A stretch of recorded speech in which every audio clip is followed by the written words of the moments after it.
Вот ушла я от этого озерца. Иду домой. Тут вот бревна приготовленные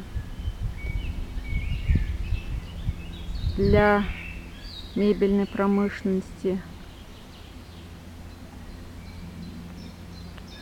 или для бумажной промышленности. Лес так периодически чистят, поваленные деревья убирают.